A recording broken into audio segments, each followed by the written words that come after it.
دغه حکومت چې موږ اوس پکې اوس ژوند کوو په مخ د ځمکه باندې چې څومره په اسلامي ملکونو کې دولتونه دي ټولو نه ښه اسلامي حکومت دی.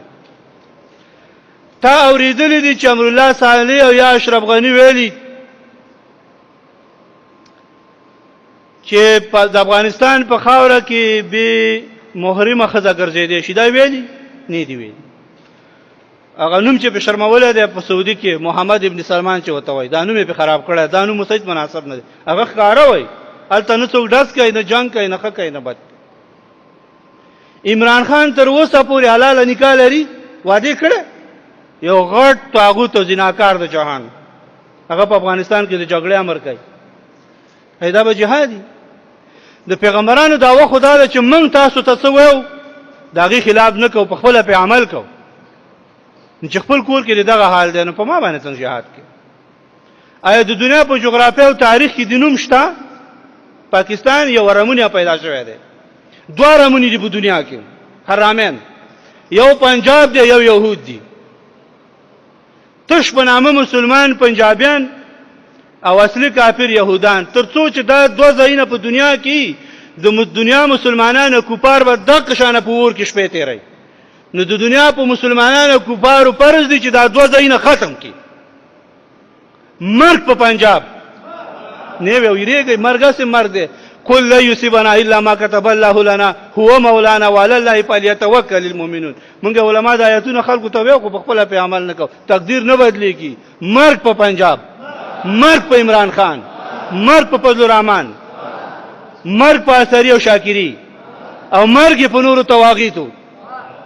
څلورم موږ د افغانستان علما د کرنل ایمان او د حمید ګل او د قاسم سلیمانی او د مولا انصاری هراتی د خبرو هیڅ توفیر نشو کولای. څلور واړه د افغانستان د مسلمان ملت قاتلان دي او مرګ او جهنم دې ته د خدای نه غواړو. مرګ که څوک یې نه وي هغه باندې د خاورې دشمني. مرګ په پنجاب، مرګ په تهران، مرګ د پردو په ګوډاګیانو.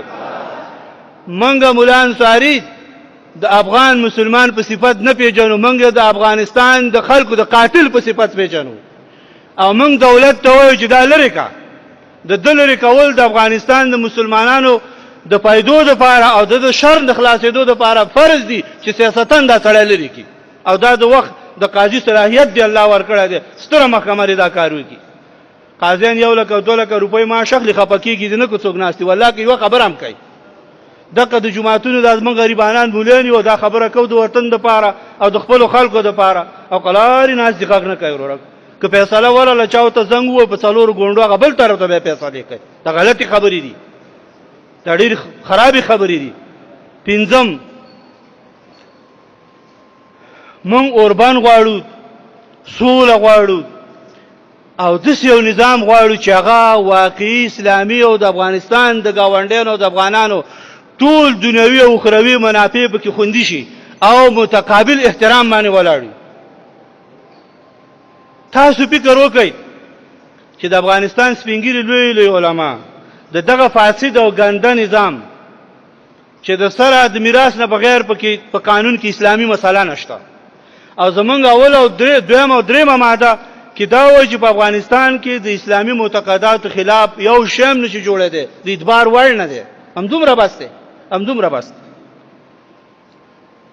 هغې دغه ګنده نظام نه هغه لوی لوی شیخان دفاع کوي، خو زمونږ خلکو ته په ځان بد ښکاري. چېرته بځي ملا صاحب، چېرته بځي سپینګیره، چېرته بځي ځوانه، چېرته بځي. اوس چې دا زمونږ خلک دغه جنګي ځایونه راکړه شو، چېرته دي؟ کوم ځای ته دي؟ د سورة طه په 55 کې الله وایي منها خلقناکم، الله وایي د دې افغانستان د خاورې نه مې پیدا کړی، وفيها نعيدكم، الله وایي مرې به دې خاورې به بیرته جهنم او یا جنت لځي، ومنها نخرجكم تارة أخرى، او د دې نه به دې ژوندی کوم او ځان ته به دې بیا ودرومه. جومات دې چېرته دی؟ دیره دې چېرته ده؟ مدرسه او مکتب او پوهنتون دې چېرته دی؟ کوټه او جنازه دې چېرته ده؟ او ژرند او جومات دې چېرته دی؟ په افغانستان کې نو لږ خو وشرمېږه، د دې خاورې نه دفاع وکړه. دا چاته مه پرېږده.